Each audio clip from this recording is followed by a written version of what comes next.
Radio जागो 90.4 FM के सभी श्रोताओं को मेरा नमस्कार। श्रोताओं, मैं अदिति गौड़। नवरात्रि का पावन पर्व है और इस पावन पर्व पर हम सभी देवी की, जगदम्बा की उपासना करते हैं। ये पर्व है स्त्री शक्ति की आराधना का, उपासना का। और इस समय में, इस 9 दिनों में सारा भारतवर्ष देवी की पूजा उपासना में बहुत ज़्यादा हर्षोल्लास से व्यस्त रहता। लेकिन हमें आज के युग में ये ध्यान रखना चाहिए कि पूजा उपासना के साथ साथ हमें स्त्री शक्ति के सम्मान, उनकी पहचान और उनका आगे बढ़ाने के लिए जो प्रोत्साहन हमें देना है, उसको हम जरूर अपने ध्यान में रख करके उसकी तरफ कार्यरत रहें। इसी विषय पर बातचीत करने के लिए आज हमने स्टूडियो में कुछ अतिथियों को आमंत्रित किया है। मैं सबसे परिचय कराना चाहूंगी। हमारे बीच में आमंत्रित हैं श्रीमती चित्रा वाजपेयी, जो प्रधानाचार्य हैं श्रीचंद पब्लिक इंटर कॉलेज की। इसके साथ ही ये चार्टर प्रेसिडेंट हैं inner wheel club Hardoi DoD की। चित्रा वाजपेयी जी, आपका रेडियो जागो 90.4 एफएम के स्टूडियो में बहुत बहुत स्वागत है, अभिनंदन है। अब मैं आपको परिचय कराना चाहूंगी श्रीमती नेहा नारायण, जो कि शिक्षिका हैं एक विद्यालय में। इसके साथ साथ ये इनर व्हील क्लब हरदोई की चार्टर सेक्रेटरी हैं और एडिटर भी हैं inner wheel club Hardoi DoD. हमारे बीच में इसके साथ साथ मौजूद हैं श्रीमती वंदना गुप्ता, जो इनर व्हील क्लब की डॉटर क्लब शक्ति वाहिनी की प्रेसिडेंट हैं और ये शिक्षिका भी रही हैं। हमारे बीच में मौजूद हैं श्रीमती राशि शर्मा, जो सदस्य हैं शक्ति वाहिनी inner wheel club DoD Hardoi. सभी का रेडियो जागो 90.4 एफएम के स्टूडियो में स्वागत है। इसके साथ ही मैं आप सबको नवरात्रि की बहुत बहुत शुभकामनाएं देती हूँ। रेडियो जागो के माध्यम से अपने सभी श्रोताओं को भी नवरात्रि की बहुत बहुत शुभकामनाएं प्रेषित करती हूँ। मैं आप लोग से जानना चाहूंगी कि आप लोगों ने अपने जीवन काल में कन्याओं को, महिलाओं को कैसे आपने उनको प्रेरित करा, कैसे आपने उनको सहयोग किया, सहारा दिया आगे बढ़ने के लिए जीवन में, कुछ उन कन्याओं का, उनके परिवारों का। चित्रा जी, सबसे पहले मैं आपसे जानना चाहूंगी, कई बच्चियां ऐसी भी होंगी जिनको घर से इतना सपोर्ट नहीं मिलता होगा, इतना प्रोत्साहन नहीं मिलता होगा कि वो आगे बढ़ें और जिंदगी में कुछ करने के लिए पढ़ें, आगे बढ़ें। आपने उनको कैसे? बहुत बढ़िया प्रश्न है। इस तरह की बहुत सारी समस्याएं आती हैं क्योंकि मेरा स्कूल एक रूरल बैकग्राउंड में है जी। वहाँ पे खासकर ये समस्याएं आती हैं। और जब से मैं इनर व्हील से जुड़ी हूँ, ये शुरू किया है मैंने, तब से मैंने देखा है कि समाज कितना भी कह ले, कितना भी बराबरी का दर्जा देने की बातें कर ले, लेकिन जब बात आती है पिछड़े वर्ग की, पिछड़ा वर्ग मतलब है जो जहाँ पे एजुकेशन की अवेयरनेस नहीं है जी। वहाँ पे स्थितियाँ मैम बहुत विकट हैं।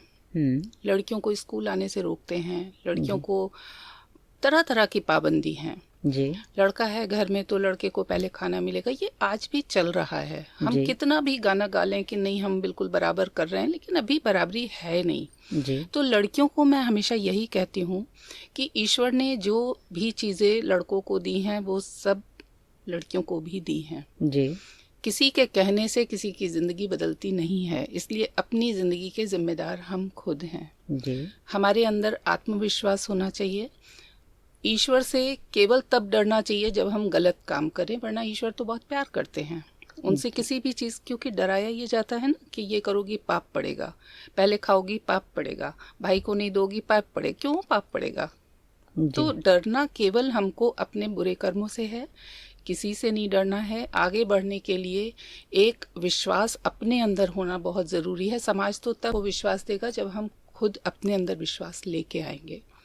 तो मेरा सबसे यही कहना होता है। और दूसरी बात यह है, अपने चरित्र का बहुत बहुत ध्यान रखना है, क्योंकि यही वो एक ट्रेजर है हमारे पास जिसके सहारे हम आँख से आँख मिला के बात कर सकते हैं। कभी भी गलत संगत में नहीं पड़ना है, किसी भी लालच में नहीं पड़ना है, क्योंकि लालच जहाँ भी होता है वहाँ कहीं ना कहीं कुछ ना कुछ मेलाफाइड इंटेंशन होता ही है।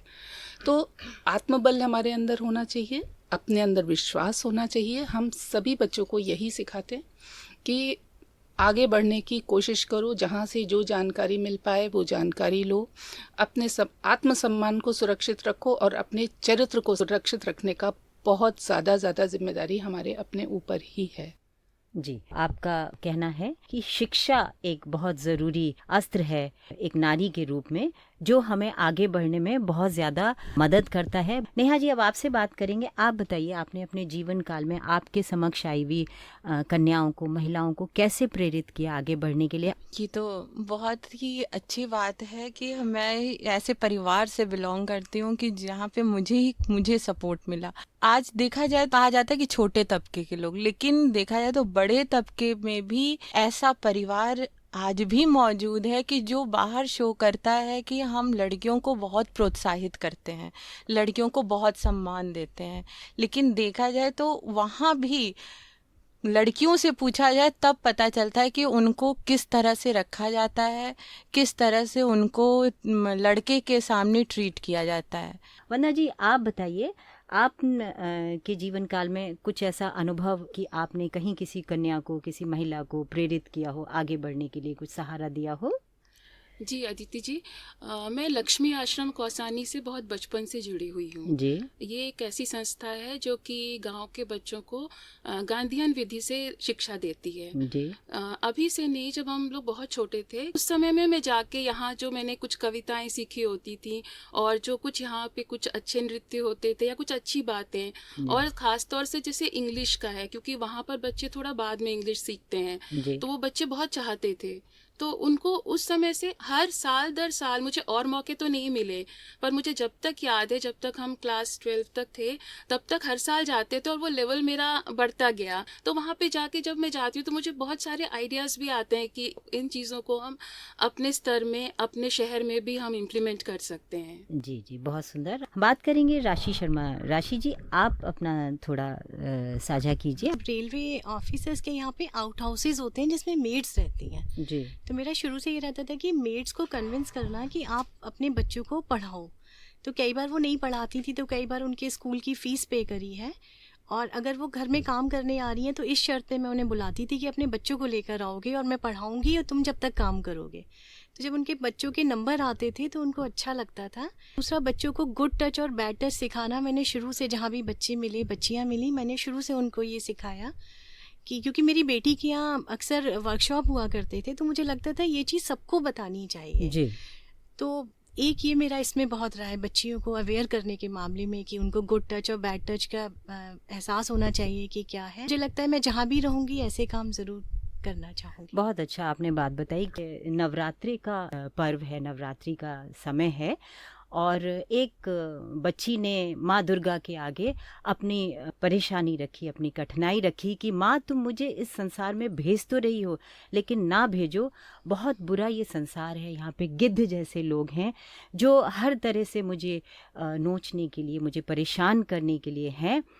तब दुर्गा माँ ने, जगदम्बा ने उसको कैसे शक्ति दी, उसको कैसे संबल दिया, ये इस कविता में मैं उतारना चाहूँगी। चूड़ियाँ उतार कर शक्ति का आह्वान कर, अंतस में झांक अब स्वयं की पहचान कर, मदद को पुकार नहीं शक्ति रूप धार तू, सभी दानवों का अब स्वयं कर संहार तू, हर शुंभ निशुंभ की बन के काल सर्पणी, ले त्रिशूल हाथ में बन के शक्ति रूपणी, ना दिखा स्ववेदना अब सिंह सी हुंकार भर, जग शक्ति रूप को फिर प्रचंड प्रहार कर, जगा शक्ति रूप को फिर प्रचंड प्रहार, धड़ से अब अलग कर वहशियों के बाल को, दुर्योधनों के रक्त से धरा अब ये लाल हो। और ये मैं मानती हूँ ये एक माँ दुर्गा, क्या ये हम सभी माँओं के मन की ये बात है कि हम अपनी बच्चियों को, अपने परिवार की इतना मजबूत बनाएं, इतना उन्हें आत्मबल दें कि वो आगे बढ़ने से डरे नहीं, उड़ने से डरे नहीं, और ज़रूर अपने जीवन काल में कुछ ऐसा कर दिखाएं कि वो ही एक प्रेरणा बन जाएं पूरे समाज के लिए, पूरे देश के लिए, पूरे विश्व के लिए।